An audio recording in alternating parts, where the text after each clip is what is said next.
Greetings of peace and blessings to you all.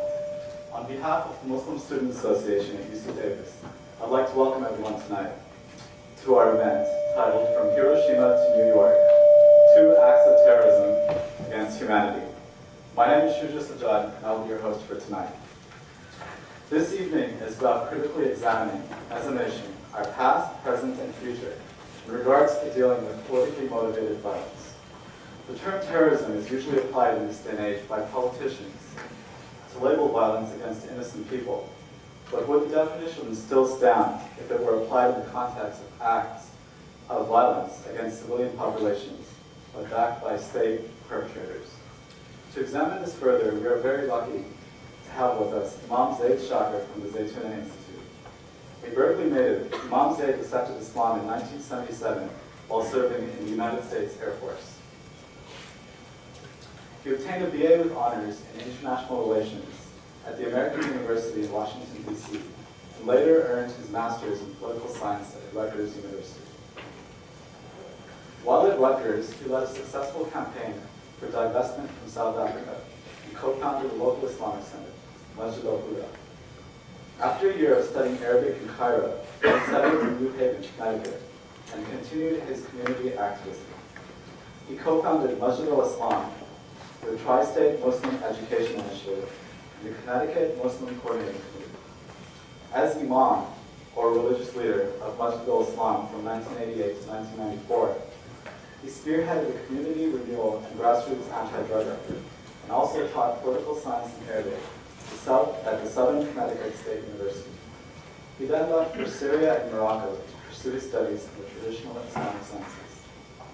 After several years of studying with some of the most renowned scholars in the Muslim world, he moved to Hayward, California, to serve as a scholar in residence at the Zaytuna Institute, where he now teaches courses in Arabic, Islamic law, history, and Islamic spirituality.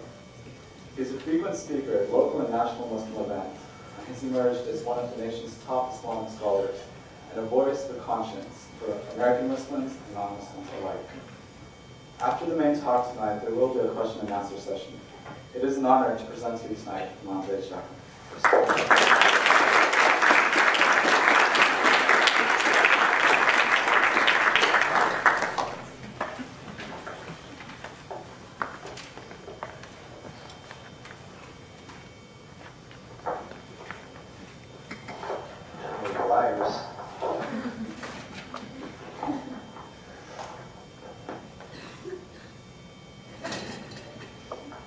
بسم الله الرحمن الرحيم الحمد لله رب العالمين والصلاة والسلام على سيد المرسلين وعلى آله وصحبه وسلم. السلام عليكم ورحمة الله. Greetings, good evening, welcome, and I'm glad that we could all be here, and thank the organizers for putting this program together. I'd like to thank all of you for coming here tonight, taking time from your schedules to be here, and hopefully we can have a productive evening. The issue, or the topic rather, was actually inspired, as I was informed by the organizers, by a talk I gave at our institution dealing with political violence. It was called From Hiroshima to London.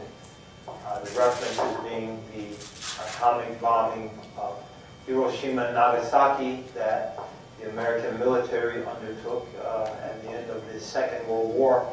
And at that time, the bombings that had occurred in the subway of London was referred to in England as 7/7. So that provided a context, if you will, to discuss the issue of what's commonly referred to as terrorism, what I refer to as, in a more general term, political violence, and to try to look at how we view these disparate events. So that's the inspiration for the talk, but I'm not going to repeat that talk here. I'm going to touch on some of the points that were made without going into a lot of the detail and historical background and facts that talk involved. And then I'm going to, inshallah, God willing, just give you a brief overview of the attitude of Islam as we understand it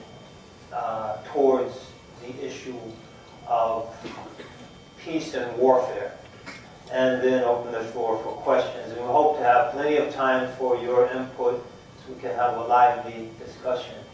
But you're not allowed to throw anything at me.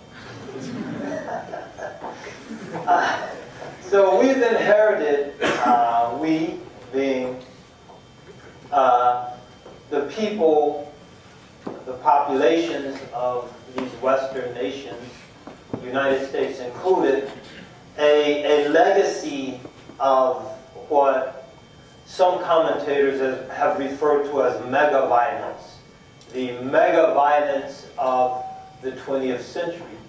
We had 2 world wars that collectively, by some estimates, resulted in the deaths of upwards to 200 million people, World War I and World War II.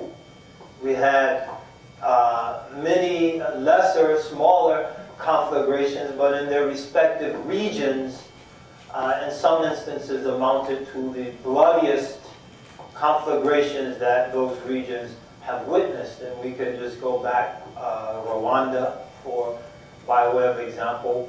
More recently, beginning in the 1990s and extending into our day, the situation in the Congo, which by some estimates has resulted in anywhere between 3 and 7 million deaths, most of them civilians. Rwanda, most of those people perished civilians. The 1980 to 1988 Iran-Iraq war, which resulted in upwards on both sides to 1.5 million deaths. Many of them Iranian volunteers that were killed in waves of human waves, going through Iraqi minefields into machine gun fire, but others on both sides were one of the, if not bloodiest, conflagrations in the history of the Middle East. So if we look at the 20th century, it was a very, very bloody century. And the blood flowed and the blood was shed by all parties. It's not confined to a particular religion. It's not confined to a particular region. Certainly the 2 world wars were the most stark examples of the meta-deaths, if you will, but not the only ones. So that's the legacy that we have inherited, unfortunately. Part of that legacy affects us directly in this country because as a result of our involvement as a nation, the United States, in the Second World War, we built up a tremendous military infrastructure, what the late President Dwight Eisenhower referred to as a military-industrial complex. And that in and of itself takes on its own logic in terms of what sort of policies are demanded or dictated by that infrastructure as long as it's in place. And whether we want to deal with it or not, it demands the sort of tensions that justify the sort of budgets and the infrastructure that has arisen to support or to constitute, probably more accurately, that complex. And yesterday it was Saddam, and today is Ahmadinejad, and tomorrow is going to be someone else. But unless and until we come to grips with that infrastructure that's developed, we're going to need new boogeymans to justify either new conflagrations or new threats to continue to spend the massive amounts of money that are being spent on war. What I like to call for the Department of Offense, usually referred as the Department of Defense. In any case, the Second World War, which we referenced, culminated with the bombings, the atomic bombings of Hiroshima and Nagasaki. Now, in this country's, which we are all members, or most of us in any case, in our political vocabulary, we usually do not refer to the atomic bombing of Hiroshima and Nagasaki as acts of terrorism. say that they were acts that were necessary to stave off an invasion of Japan, which would have resulted in untold deaths of American combatants, and other justifications. But based on all definitions of terrorism that I've ever studied or learned, those acts were terrorism. The intentional targeting of random civilians, the overwhelming majority of the people who perished in the atomic bombings of those two cities were civilians. Killing civilians to effect a political outcome. That outcome was to end the involvement of the Japanese in the war. So, as I understand it, that's terrorism. But we don't refer to it as terrorism. Upwards, by some estimates, 300,000 people dead. That including the firebombing of Tokyo, which preceded by a few months those atomic bombings. 100,000 people dead in the attacks of a single night. Tokyo burned to the ground. Most of the structures at that time, wooden structures, incendiary bombs dropped by the thousands. The city burned to the ground. 100 people, 100,000 people burned to death. Followed by the atomic bombing of Hiroshima, another 100,000. Nagasaki, another 100,000. 300,000 people dead, the overwhelming majority of them civilians, to bring about a political outcome. Now, recently in our history, we've witnessed the 9/11 events, specifically the bombings and collapse of the towers in New York City, the World Trade Center towers, upward to almost 3,000 people who died. And the act, usually described as undertaken to effect a political outcome, depending on who it's attributed to, by parties across the spectrum of ideas and conspiracies and analysis, has become known as the signature terror event of our lifetimes. The signature terror event of our lifetimes. So we're not here to discuss what actually happened, why it happened, but we'll take it at face value. 3,000 civilians dead to affect a particular political outcome, be that terrorizing the American population into leaving the Middle East, or whatever justification or desired outcome, but terrorism no less. Now, the reason I chose these two events is to make a set of points. The first is, if we look at the sheer numbers of deaths that have been brought about by politically motivated violence, there will be no argument that the most egregious, the most destructive acts of terrorism, to use the term, have been perpetrated by governments. Now, if anyone would like to argue that, we can do that during the discussion session. And now this emphasizes a very important fact that I think we should challenge. One of the fundamental definitions of a state is that it is the institution that monopolizes the legitimate use of force. It's the institution that monopolizes the legitimate use of force.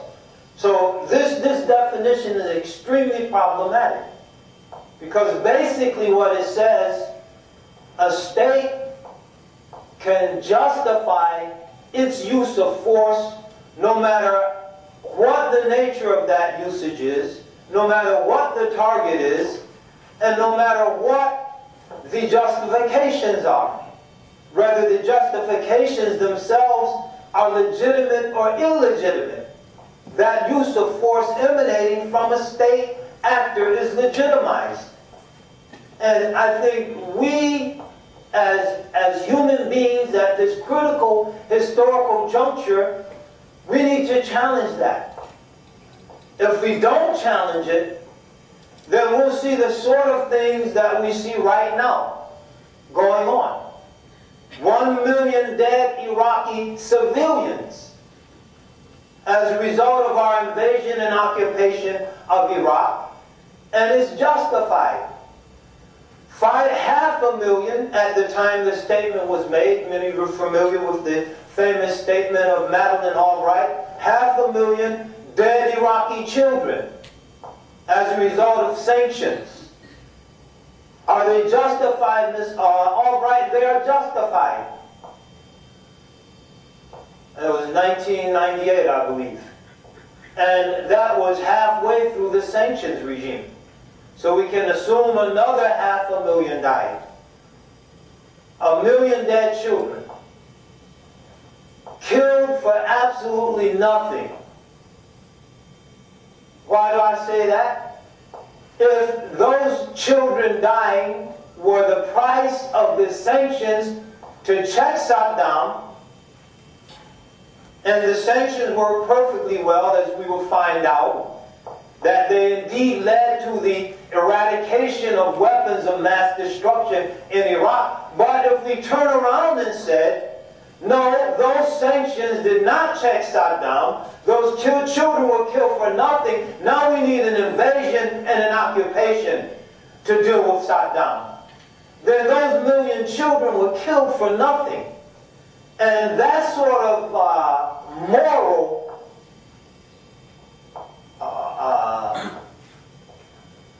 how can we say, morally unjustified killing, and not just emanating from the United States. That's an example, I'm sure, that touches home to all of us.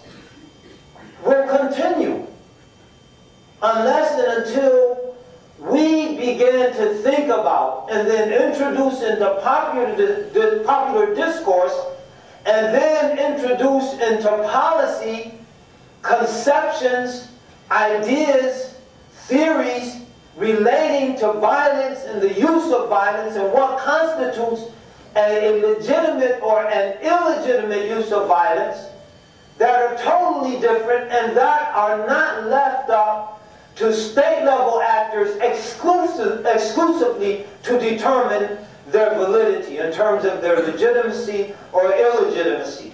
I think this is something very important that we have to do, and it's one of the great projects of our era. The second point is the subjective nature of the use of how the term terrorism is actually used. It's used in a very subjective way. Civilians are killed here to bring about political outcomes, and it's terrorism.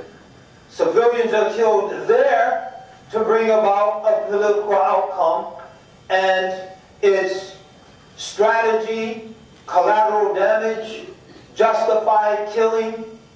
We have to move towards a universal standard, universal definitions, and universal terms. And this is especially critical for Muslims because in contemporary political discourse, the term terrorism has almost become synonymous with Islam. You say terrorism, Muslim, Islam. An act of terrorism was committed. The first thing people will think about, including Muslims, oh, it was one of us. But there was an explosion yesterday on like, Allah, oh Allah, please don't let that be a Muslim that did that.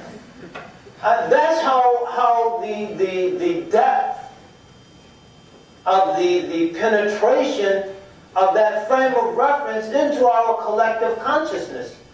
So as Muslims, we should be in the forefront of those who are working to introduce a more value-neutral and objective frame of reference to discuss the issue of political violence. Now, this is important for Muslims, but it's important for all of us as human beings at large. It's important for us because unless and until we do that, it's going to be difficult for us in an objective fashion to discuss these issues in human terms. In human terms.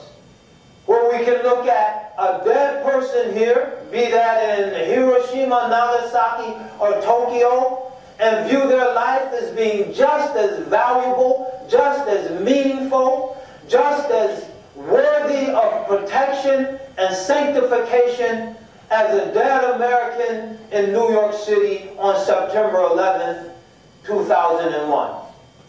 These are human issues. And if we look deeper, we find that they usually emanate from common causes. So there are people right now who are spending their careers, or they've entered into new careers, to find out why Muslims are so darn violent. Have you mugged anyone lately? What kind of Muslim are you? People are spending their careers. And there's an expanding literature. You know, what is it about the Quran that leads these Muslims to be so violent?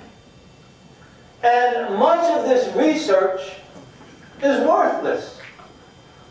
Because as more objective research shows, if you look at the phenomenon of car bombing, there are common factors that led the Stern Gang in Palestine, one of the most effective campaigns of car bombing. There's a little book, it's not voluminous, you can read in a few hours, Mike Davis, A Brief History, Buddha's Wagon. Where the first significant car bombing, where did it occur? In the Gaza Strip, in Iraq, or Afghanistan? I'm asking students of UC Davis. The first significant act of car bombing. Well, was it in Lebanon? Hezbollah.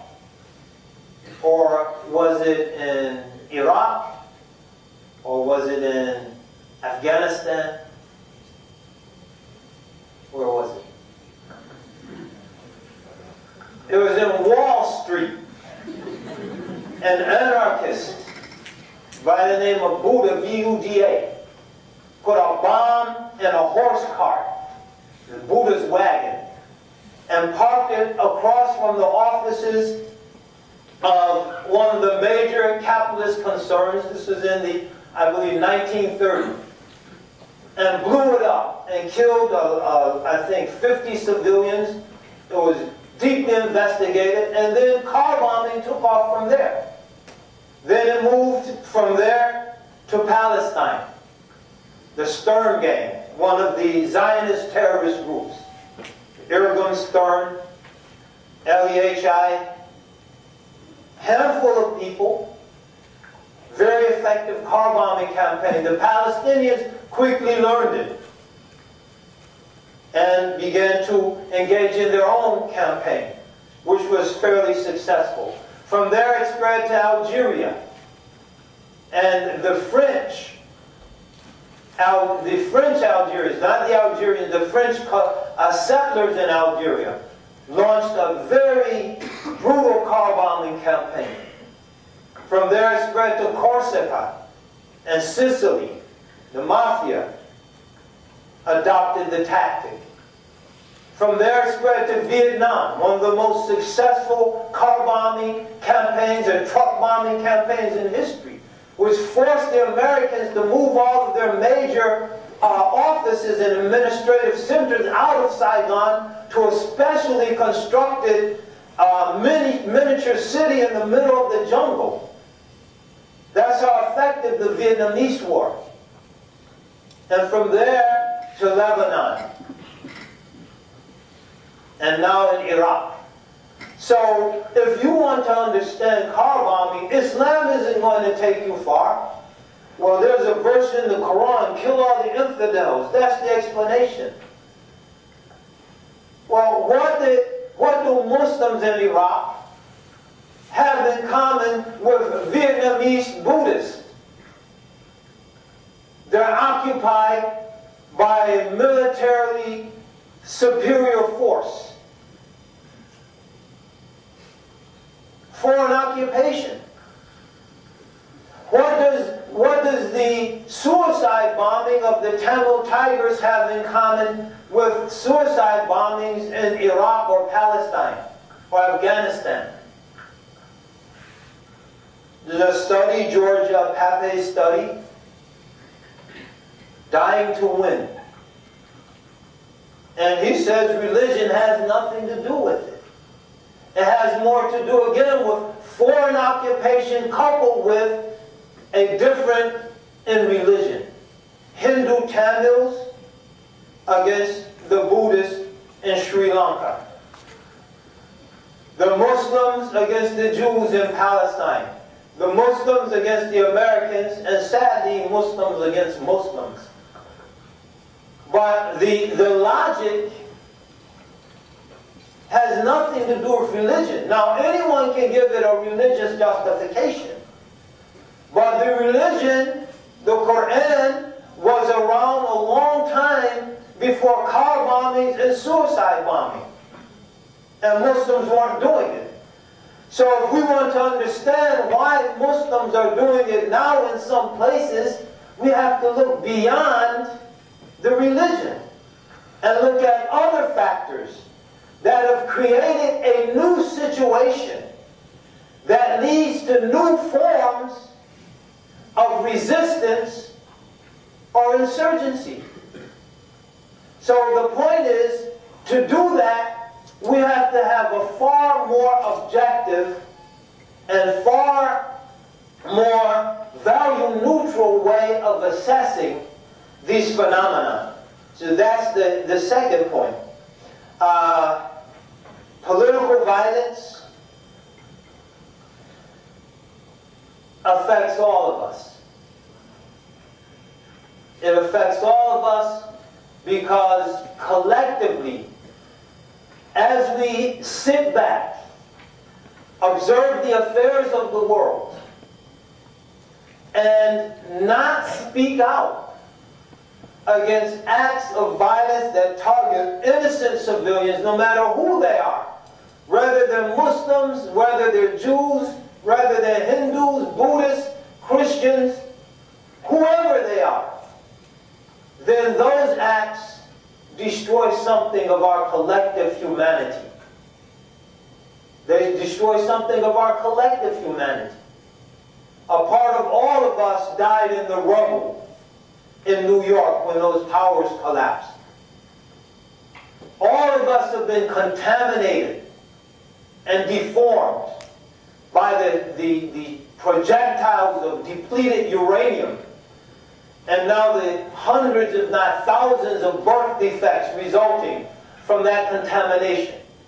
That's deforming all of us, because we're human beings and those are members of our human family.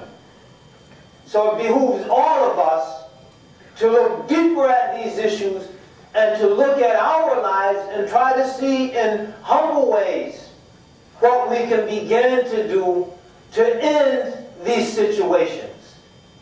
It's our collective responsibility.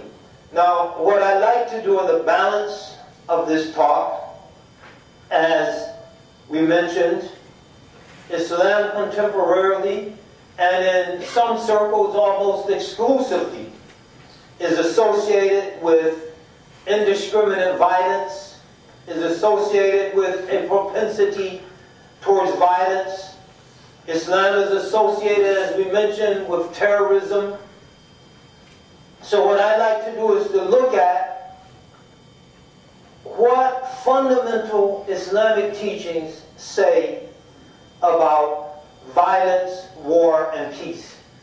And the reason I'm doing this, number one, is to help Muslims to adopt a vision that leads an individual Muslim, male or female, to understand that I have a basis in my religion to contribute to a saner, safer, and more just world, and to impart to non-Muslims an understanding that you don't have anything to fear from a Muslim any more or less than you have to fear from anyone else. Right now we're obsessed with Iran and the possibility of Iran getting a nuclear weapon.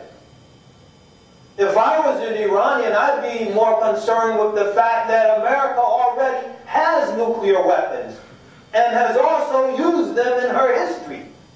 And not about a hypothetical weapon that the Iranians might get sometime in the future, and they might get a delivery system to deliver that weapon sometime in the future. I'd be more concerned about what actually exists and the characteristics that lead us to fear those weapons being in the hands of the Iranian leadership. The proclamations of the American or the Israeli leadership does not cause me any ease, knowing that America and Israel already have nuclear weapons and have targeted major centers in the Muslim world with those weapons. And the fact that Muslims have no credible defenses against those weapons.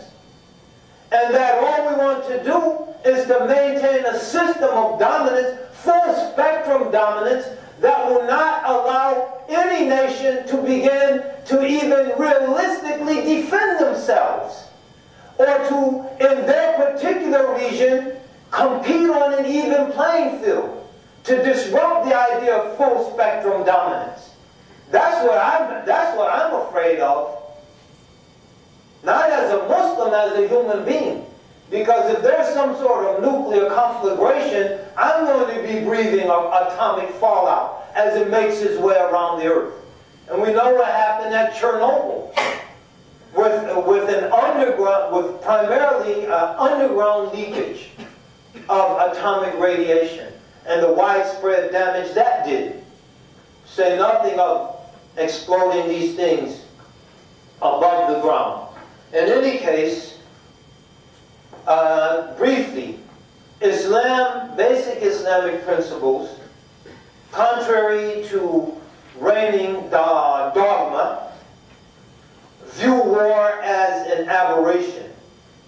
That the norm in human relations is peace.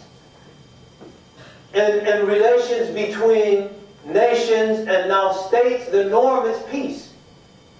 And war is the aberration, just as in relations between individual human beings, murder is the aberrant state. Anyone in here murder anyone lately? Don't raise your hands. No, seriously, think about it. Murder is an aberration. And amicable, or at least tolerant relations between human beings, that's the norm. Just as war is an aberration. And peaceful relations between social or political actors, contemporarily usually designated as states, is the norm.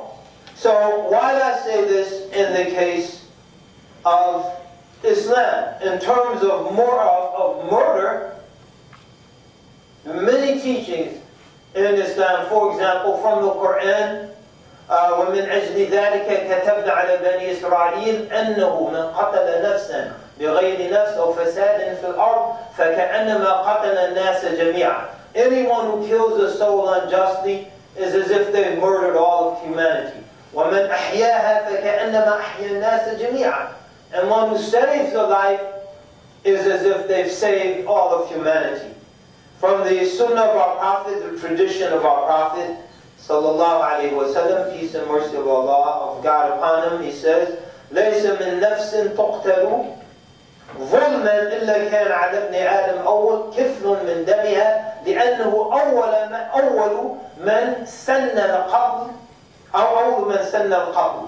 That whoever kills a person, murders a person, then the first son of Adam shares a portion of that blood because he is the one who introduced murder in the human family.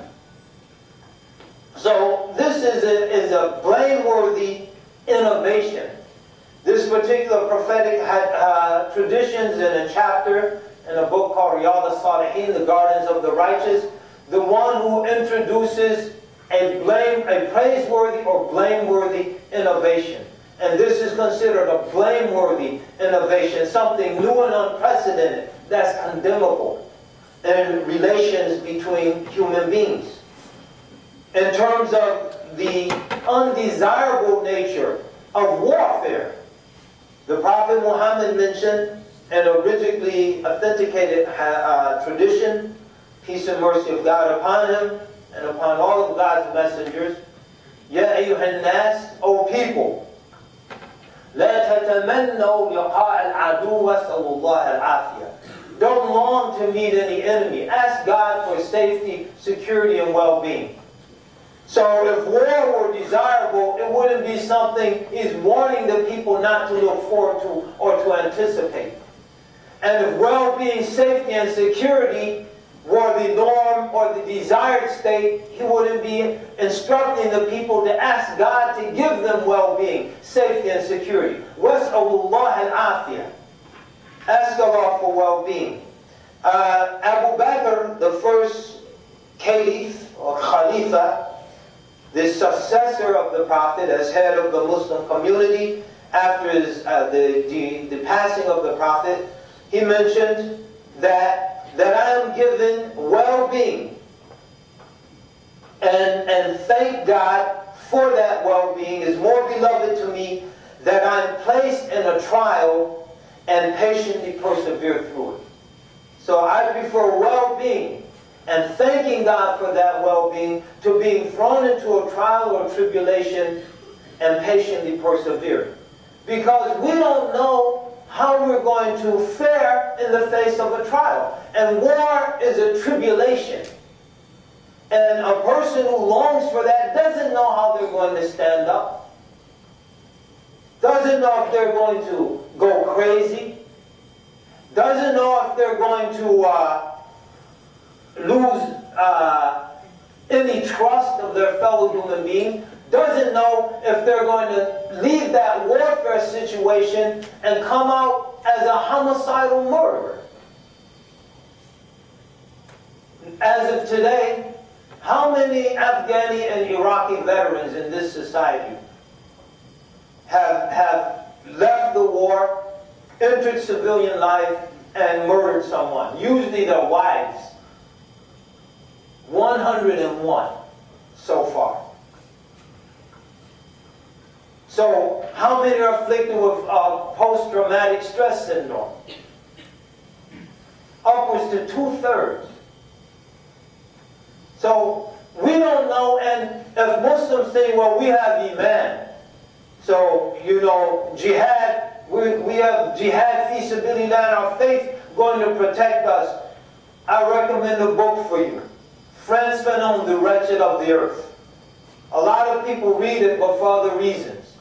They read it as the handbook of the Third World Revolution in the 50s and 60s. The last chapter in that book is entitled Mental Disorders of Colonial Warfare. These are Muslim people, Algerians. Probably 99.9% Muslims. Fanon refers to frequently in the book as the Mujahideen. And Fanon is a psychiatrist by training. And he documented what warfare did to those Muslims. Systematic. And I was going to bring and read some of it, but I won't bore you with it. But get that book, The Wretched of the Earth, and look at the last chapter in the book. mental disorders, and you'll see the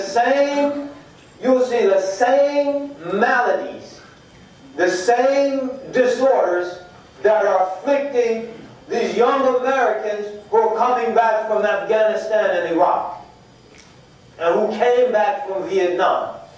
The overwhelming majority of the homeless people on our streets. So you never know how you're going to fare in the face of a tribulation. Wasallallahu al-afiyah. War is described in the Quran as a contingency, as a conditional contingency. وَقَاتِلُوا فِي سَبِيلِ اللَّهِ الَّذِينَ يُقَاتِلُونَكُمْ وَلَا تَعْتَدُوا إِنَّ اللَّهَ لَا يُحِبُّ الْمُعْتَدِينَ. Fight in the way of God those who fight you. So your fighting them is contingent on you being fought against. وَقَاتِلُوا فِي سَبِيلِ اللَّهِ الَّذِينَ يُقَاتِلُونَكُمْ وَلَا تَعْتَدُوا. And don't you aggress. إِنَّ اللَّهَ لَا يُحِبُّ الْمُعْتَدِينَ. Allah, God doesn't love those who are aggressors and transgressors. So these are some of the things that we're taught concerning warfare. In the context of war itself, if there's an offer for peace, then accept that offer.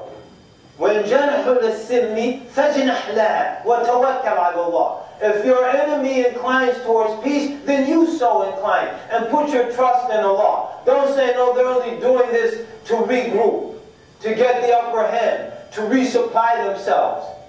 Ward off that trust, put your trust, that thought, put your trust in Allah.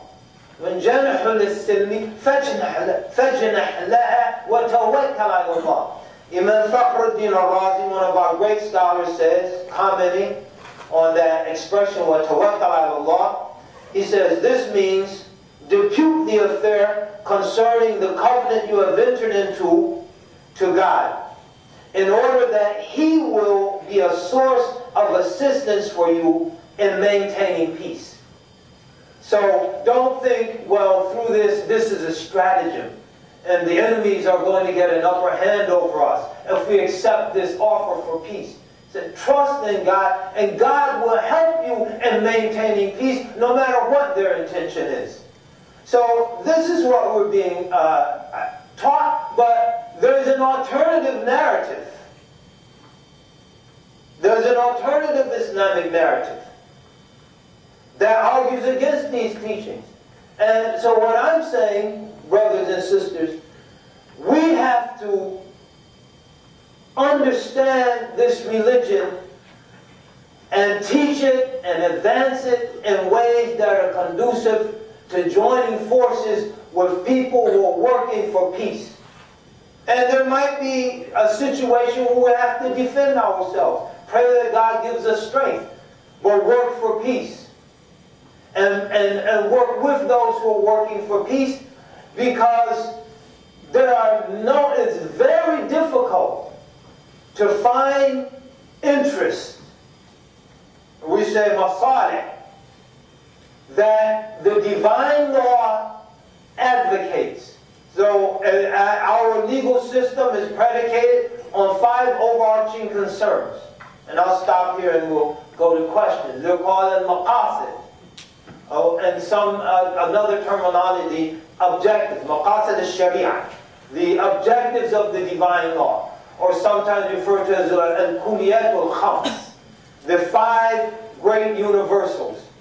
And that is protecting religion, hifz al-deen, protecting life, hifz al-hayat, protecting intellect, hifz al-aql, protecting the family, but more specifically children, hifz al-nasal, and protecting property, hifz al-mal. Those are the 5 universals. And as war is contemporarily prosecuted, it's very difficult to describe a scenario where any of those 5 will be protected. Not impossible, but difficult. Because war now is profiteering for the benefit of a small group. War now is something that we're led to accept without thinking about how it affects us.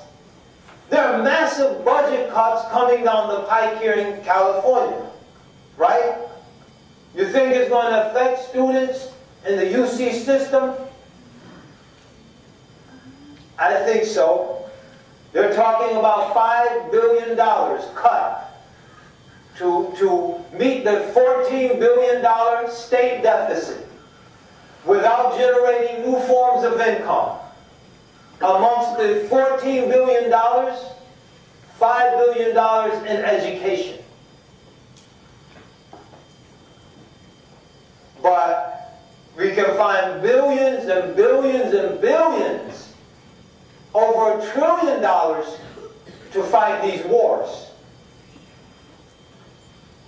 That affects all of us. To fight the wars to do what? To make us safe? Iraq has become a breeding ground for people who have a deep dislike for the United States. It wasn't that before.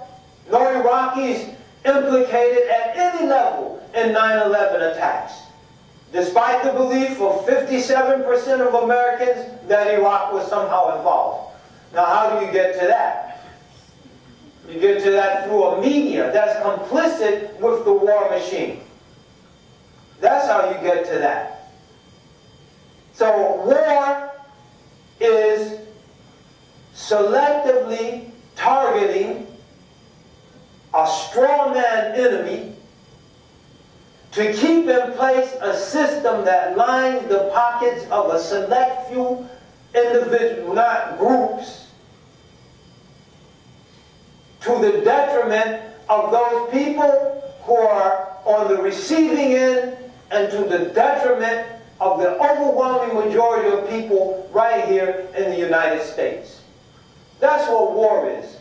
It has nothing to do with defending the homeland, God and country. It has a lot to do with profits. It has a lot to do with billions of dollars that are unaccounted for. It has a lot to do with the gold and the cash that was wheelbarrowed out of the Iraqi central bank with no accounting. It has a lot to do with the multi-billion-dollar no-bid contracts. It has a lot to do with Halliburton relocating their world headquarters from Houston to Dubai to be in the center of it all. And it has a lot to do with those million dead Iraqis and those starving Palestinians, those hapless Afghanis. Enough is enough.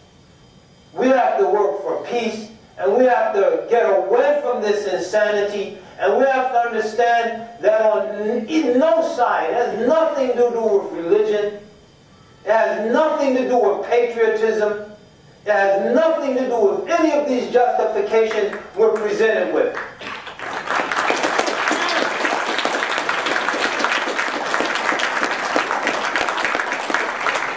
So I'm going to stop here, and I'm going to take a seat, and we'll have a discussion. Thank you very much. Assalamu alaikum.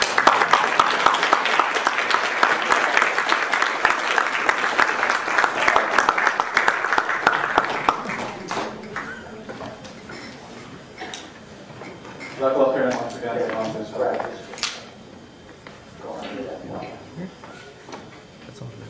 So for the question and answer session, we will have two options. Zaid will be standing actually over there.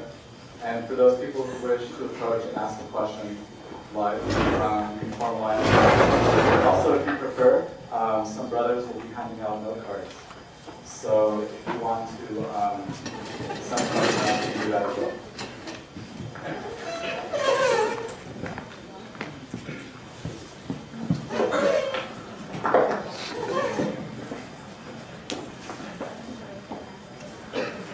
So yes, please raise your hands if you want to know card.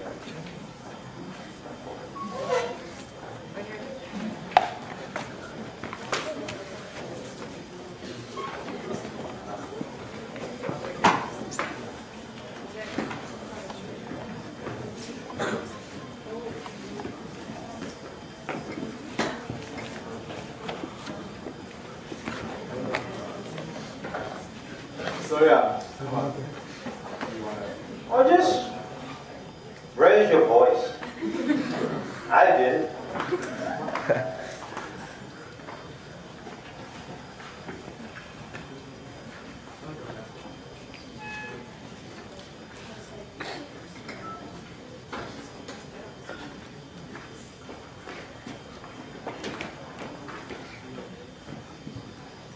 Assalamu alaikum.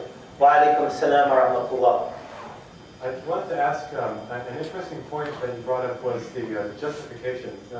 Whenever governments use violence against civilians, there's always justifications involved.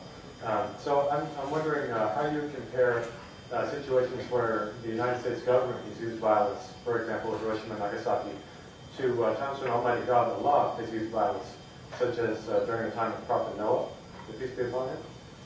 How would you compare the violence used by God against civilians to God, or to violence used by the United States government? I wouldn't qualify or characterize God's actions as violence, in the sense that as the acts of God impact on human beings, we are created by God. And God has placed us in a larger context. So the ultimate objective of the life of this world, as a Muslim believes, is the attainment of paradise. That's the ultimate objective. So paradise involves, I'm sure most Christians would relate to this, eternal life and eternal bliss. So actions that befall us in this world are means of ensuring and assisting us to the attainment of paradise. So I'll give you an example. There's a prophetic tradition that says one who is killed by drowning, one who is killed by fire, one who is killed in a collapsed structure, one who is killed by severe stomach malady, dysentery, and one who is killed advancing the religion are martyrs. In other words, their entrance into paradise is guaranteed. So what we might see as an act of violence in terms of what God's decree may contain of calamity and misfortune for us in a worldly sense is a means for us to go to paradise, and anything that happens to us in this world is forgotten at that point. Now, on the other hand, a person who lives a life of no trial, no tribulation, no tsunamis, no earthquakes, no fires, no drought, and nothing. Bliss, one Whataburger a day, and lives out their natural term, and then leaves this world without being exposed to a tribulation. We're taught nothing afflicts a believer in this world, even to the extent of a thorn pricking, except that that's a form of expiation for some of their sins. And so leaves with a burden of sin, and then their entrance into paradise might be problematic. So we look at things in a big picture, and what happens in this world is part of that big picture and wider context. And as people who are subjected to trials or tribulation in this world, those trials or tribulation, depending on how we approach them, can be a source of expiation of our sins and a means for us to attain to paradise. So the issue of theosity is different in an Islamic context than it is in some Christian context, or even the context of an atheist.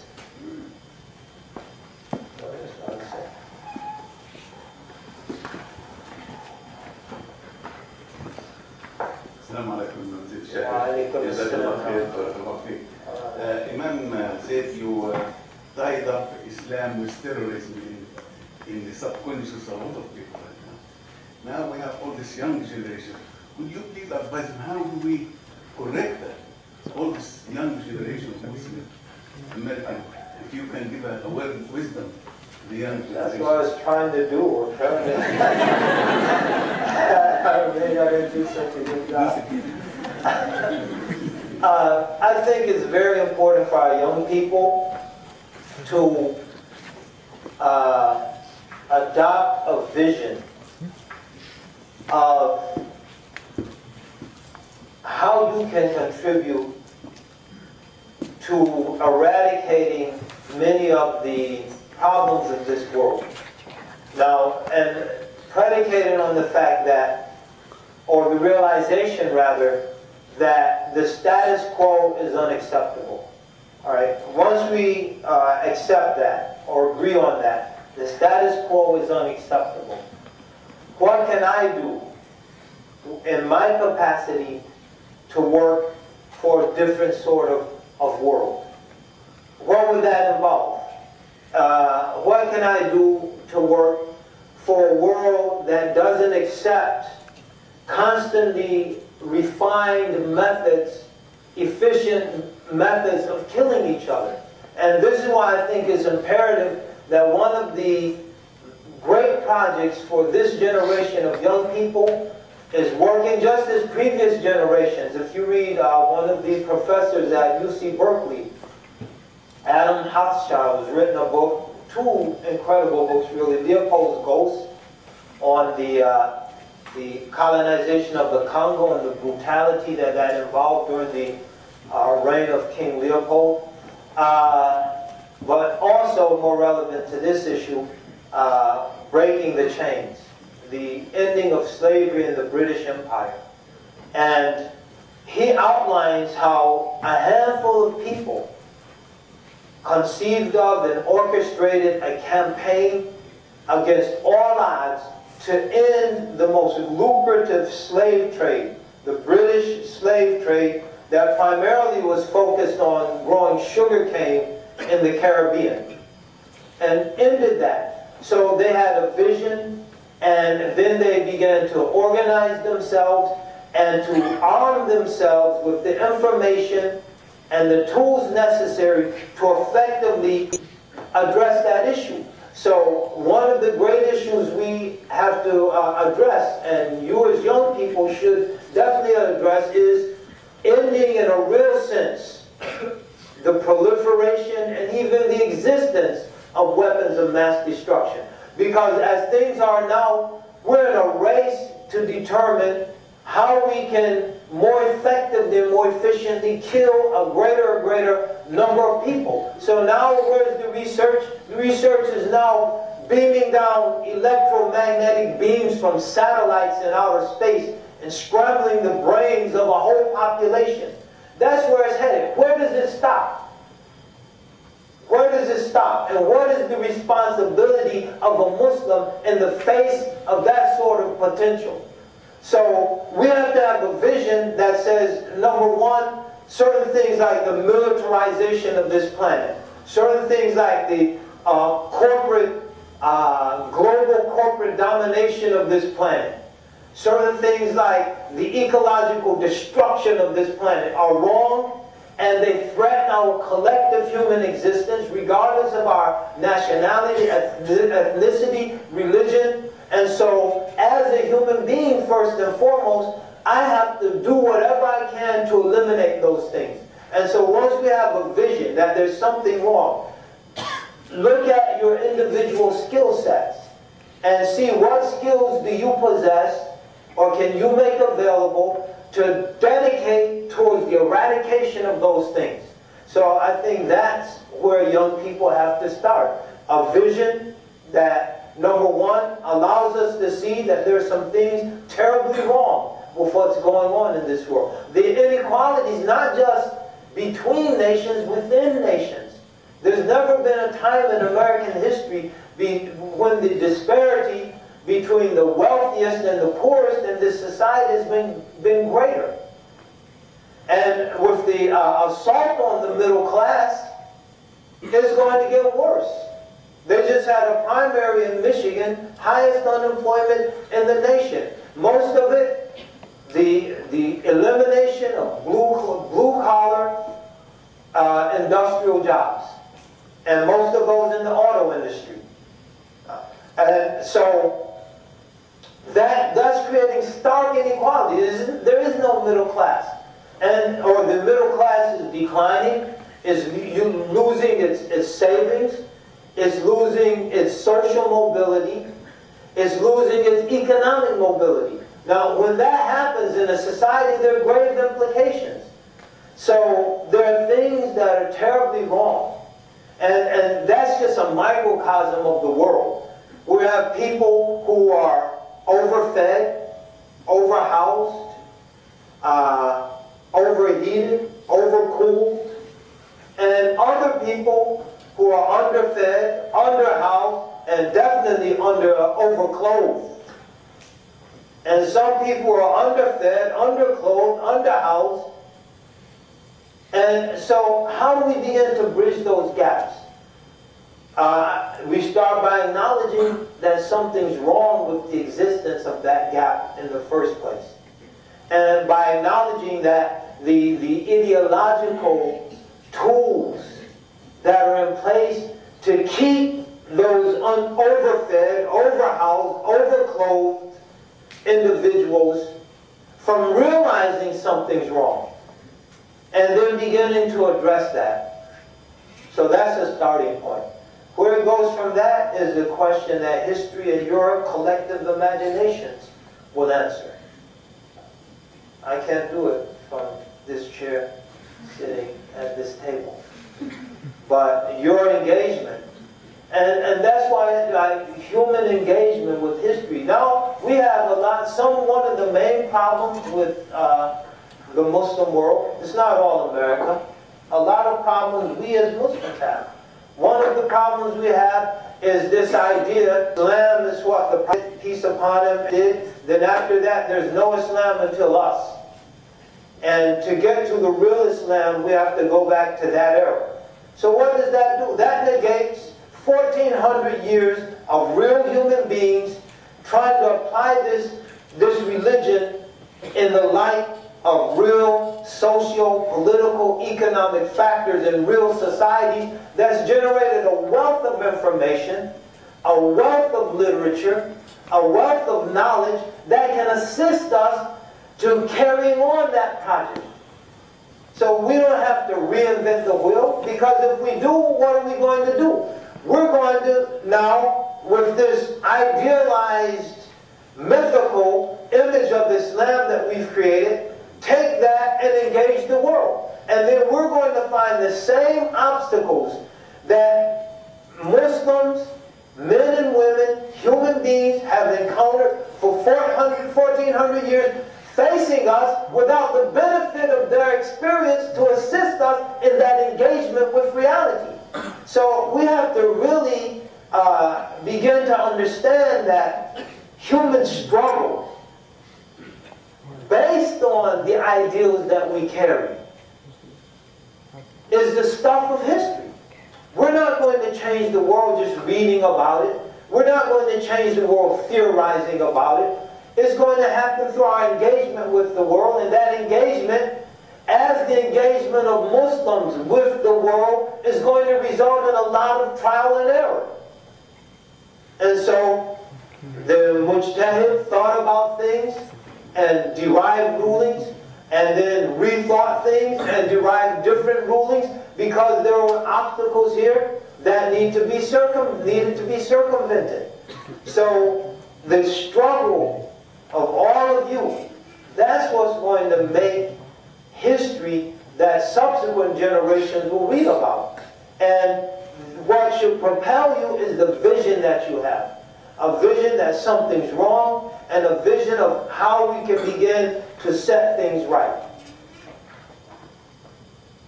We have a question from cards. Although we should seek peace with our human family neighbors, when our lands and countries are invaded, such as Israel and Palestine, America and Iraq, USSR and Afghanistan, at what point should we ever rest and defend our lands?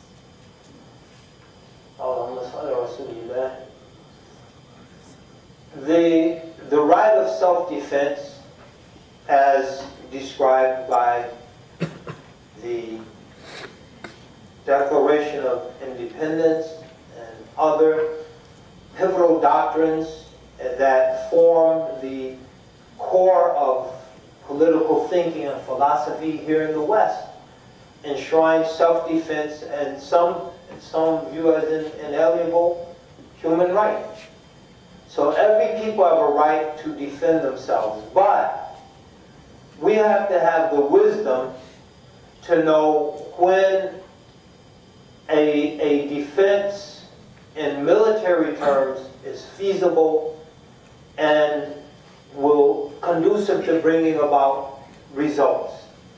Otherwise, we might find ourselves out of desperation, number one, doing things that aren't sanctioned by the religion, speaking as Muslims, and on the other hand, strengthening the hand of far superior military forces. And you mentioned Palestine. The Israelis are bombing us. We have to do something. So we'll send a few of these primitive rockets that might, on a good day, hit an Israeli house and result in a death or an injury.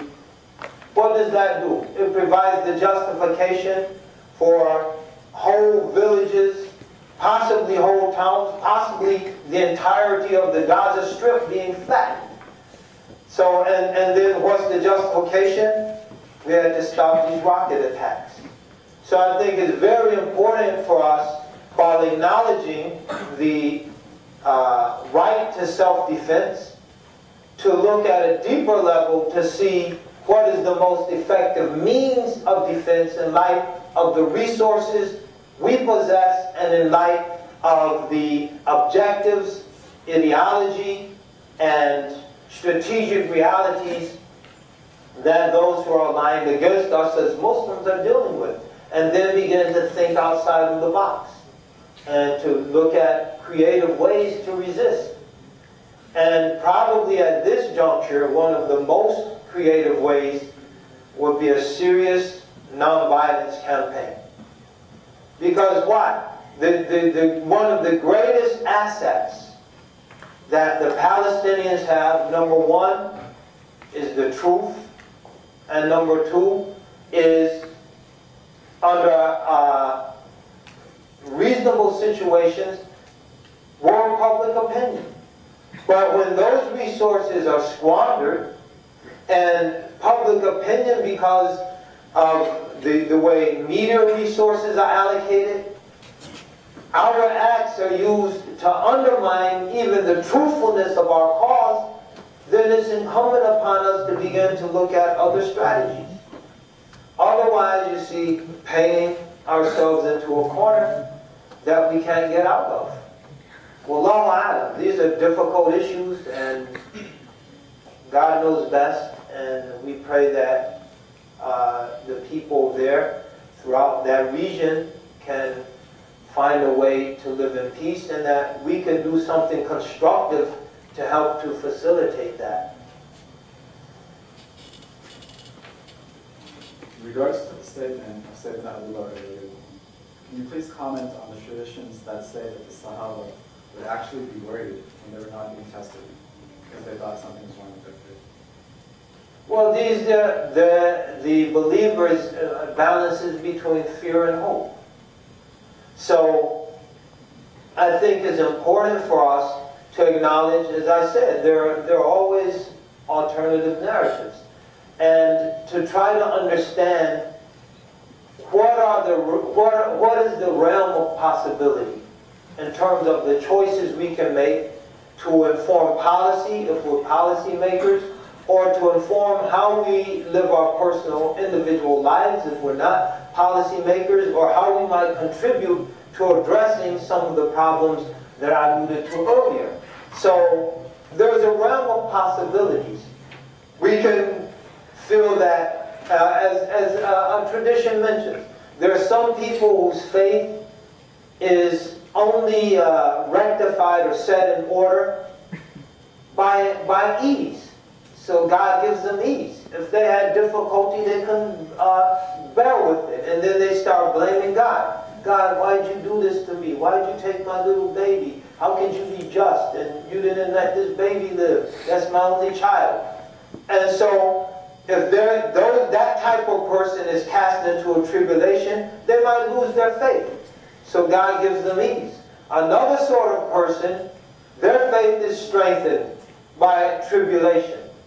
And they see it as a test, and it serves as a motivation to push them to trust in the promise of God, that He takes nothing except that He gives something better than what He's taken. That any difficulty in this world will lead to unimaginable ease and bliss in paradise. So those trials and tribulations strengthens the faith of that person by challenging him or her to put their trust in God and to rely on God's promise. And if they didn't have those trials, they would become complacent. So I think each person has to look at the range of possibilities and then determine what is most conducive for their situation. What I'm saying in terms of the strategic picture, there was a time when we would say, you're crazy if you don't pick up your spear, your sword, and go out there and fight, because people are invading each other. That's the nature of the pre-modern world, and if you don't get them, they're going to get you. So when we're fighting with spears and swords, and nothing that we're going to do is going to wipe this planet away and all life on it, that's the reigning and dominant philosophy. And that's something that we can justify based on various proofs from Islamic teachings. But now when we're in a world that is a proliferating number of atomic weapons, of increasingly destructive kill ratios, conventional bombs now, these fuel vapor daisy cutters, and the biggest one is called a Moab. And why they call it a Moab? Maybe it's because it's going to kill the Arabs. I don't know. But these things now, the Russians recently exploded one that has a more force than the atomic bomb that was dropped on Hiroshima. So this is the world we're living in. We're experimenting with electromagnetic beams. Some people are saying that some of these weapons are being used in Iraq. They're finding corpses that are dead, and there's no physical harm to their body. So we have concussion bombs, we have neutron bombs that kill people and leave buildings intact. So if that's the kind of world, and these things are proliferating, now it's time to look at another side of the teachings, and another side at another narrative that's also rooted in the religion. And the essence and wisdom of religion is to find what teachings are most appropriate for the situation we find ourselves in. So that's why I'm saying, I said, there's another narrative. And some people prefer that narrative. But I think that's a formula for disaster. And so I'm saying the people that are trying to envision a different sort of world have to look at a different narrative and have to look at different teachings within the religion. So just as there are the teachings that tribulation is something to be welcomed by a believer, there are teachings that say a believer should ask for safety, security, and well-being. And from there, those are sort of emblematic of a full range of possibilities. What are the possibilities most conducive to our situation? That's the question we have to ask ourselves. And hopefully we have the wisdom to choose the most productive and conducive set of possibilities for our situation in light of the realities we have in the world right now that we live in, and not the world that was inhabited by people who lived 800-900 years ago. Any more live questions? They're all live. The questions from the floor.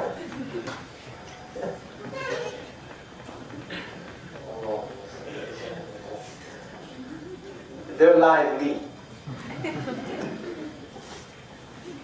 Assalamu alaikum, jazakallah khairan for a wonderful presentation. Alhamdulillah. Just a couple of comments that for the young Muslims, because we do have to start a dialogue with non-Muslims And it is important that the next generation, that they should also pay attention to the world history or the political situations in different countries. I'll give a couple of examples. That, for example, the Kashmir problem. It is the oldest UN resolution that has not been implemented. So when Muslims go to the United Nations, they have no recourse. Which country has violated the most UN resolutions? Why do Americans, hate the Iranians? Everybody goes back to 1979 when the Iranians had taken over the US embassy. However, everything started in 1953 when the Prime Minister of Iran was assassinated because he wanted to use the oil resources of Iran for the Iranian people. So these things are important, and we should emphasize to the non-Muslims that Americans as a nation, it's a great country. However, the foreign policy is biased and defective, and that's what we should address.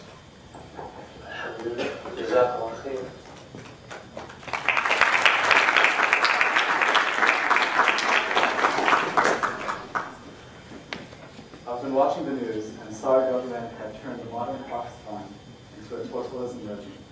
How do you think about the struggle? Can you start over? I've been watching the news. I got that part. And saw that our government had turned modern Pakistan into a totalism regime. The American government?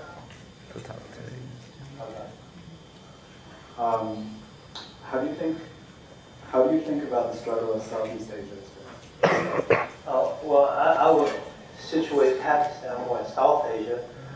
But first of all, I don't think the American government turned Pakistan into a totalitarian regime. I would call it an authoritarian regime, but not a totalitarian one by any stretch of the imagination. Secondly, I think certainly there's a lot of things we can implicate our government in. I did some. The last comment mentioned a few things. I mean, Mossadegh is just the tip of the iceberg. You can go from there to Greece, to Guatemala, to Gaddafi being bombed, Noriega, and the bombing of Panama, Maurice Bishop in Grenada. And you could go down the list. But I think it's also important for us to understand and look at the internal dynamics. Pakistan, since independence, its promise has been undermined by a lot of internal factors in addition to foreign interference, a lot of it coming from the United States. But the feudal landowners, which Benazir Bhutto's family is an example of, may she rest in peace. The military, who Musharraf is a representative of, just recently having taken off his military garb, the intelligence services, and the industrial elite. Collectively, you have an oligarchy that undermines an authoritarian regime whose interests in certain areas dovetail with the interests of the United States in the region. So I think a lot of the problem there is internal, although there's a large degree of American meddling, and a lot of it is due to the dynamics, and secondly, it's not a totalitarian regime. So that's what I would say to that. And in terms of South Asia, I think the dangerous trend is you saw the huge overture. Historically, the thinking was that the Democrats were good for Pakistan, or for India, and the Republicans were good for Pakistan. American Democrats and Republicans. And now you had a huge initiative last year by the Bush administration, an overture to India. And so you see allowing essentially India to expand its nuclear arsenal, tremendous trade relationships. most of which threaten to destroy the small bazaar culture of India, bringing in Walmarts, for example, and a de facto military alliance between the United States, India, and Israel at a time when Hindu nationalism is on the rise. So, to me, that's the most dangerous development in South Asia, and is something that should be watched very closely. And if I were a Muslim leader, I would be thinking of ways to counter that emergent alliance between Israel, India, and the United States, and how that might play out in the region. So it's an uphill battle. I mean, well, I don't want to get too negative. I'll leave it there. Last question. Can you please comment on the etiquette or rules of war in Islam, such as rules regarding nature, women, and civilians, and also the concept of shaheed and martyr? I mentioned shahada. There are many forms of martyrdom. I mentioned one, in fact I didn't, one who dies in a plague, or so an epidemic of some sort. One who's some stomach malady or cholera, dysentery, or some waterborne plague. And gharib, the one who dies, sahibul hadm, the one who dies in a collapsed structure, or shaheed fi sabilillah, one who dies in the cause of the religion. All of those are forms of martyrdom. There are other categories. But in the strategic context, a martyr is the exact same concept that's specifically in the Catholic tradition. Some of you might be Catholics. It's a person who dies defending the faith in the face of overwhelming odds. So that's what a martyr is. And a martyr is not a person who kills himself or herself and then kills an innocent civilian person for what they believe advancing the cause of the faith. A martyr is a person who defends the faith in the face of overwhelming odds and is killed in the process.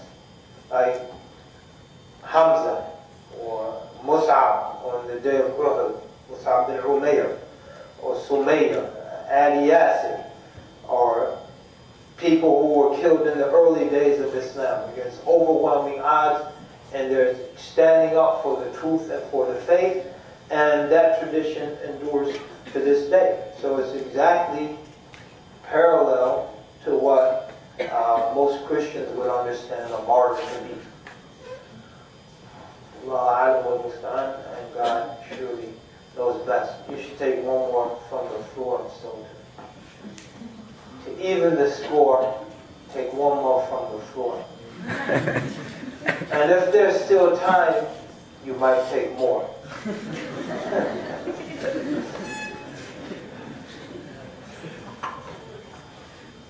So a final question or comment from this very patient and auspicious audience.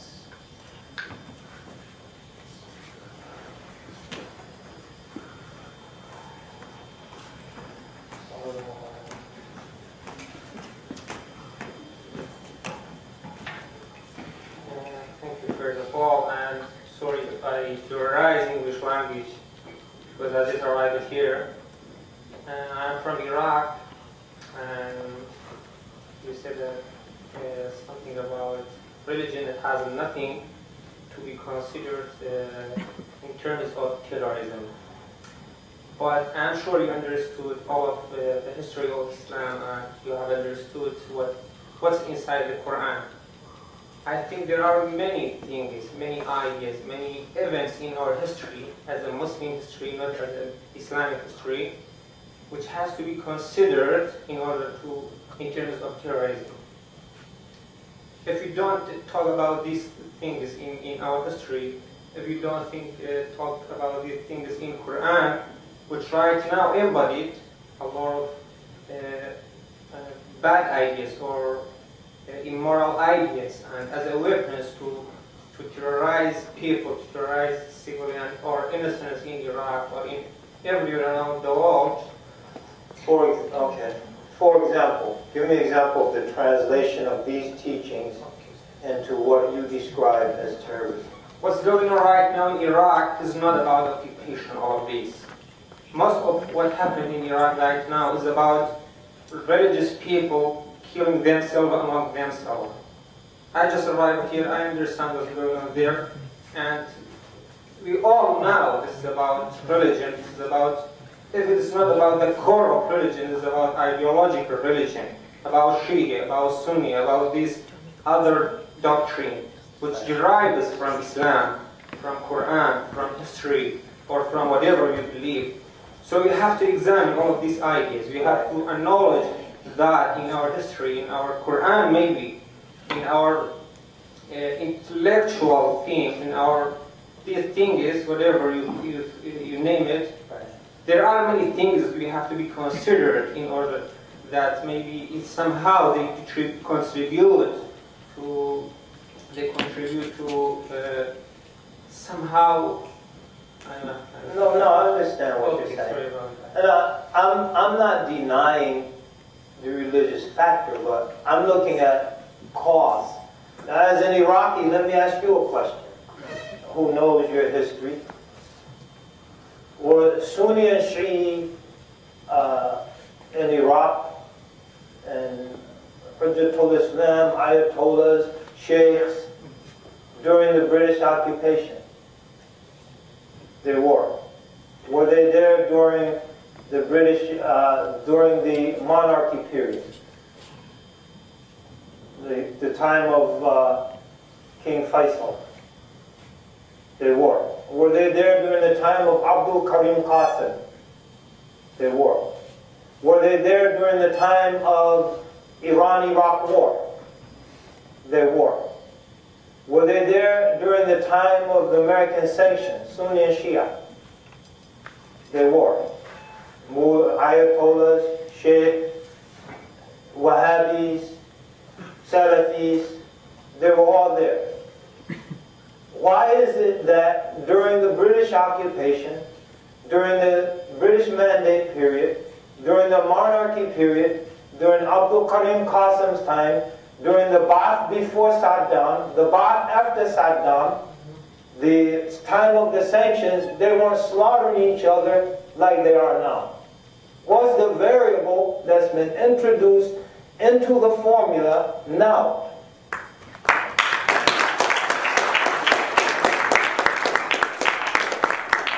I'll answer this question. Sorry about my English again. If you know about all of this history, but all of these groups where exist during this history, all of these doctrines which right now behind these activities right now where exist in this situation. But during this history, there were a powerful government, dictatorship government, which equal most of these doctrines. First, secondly, at this time, how can I call this in English? At this time, politicizing Islam, as we now see right now, or ideologizing Islam as we see right now.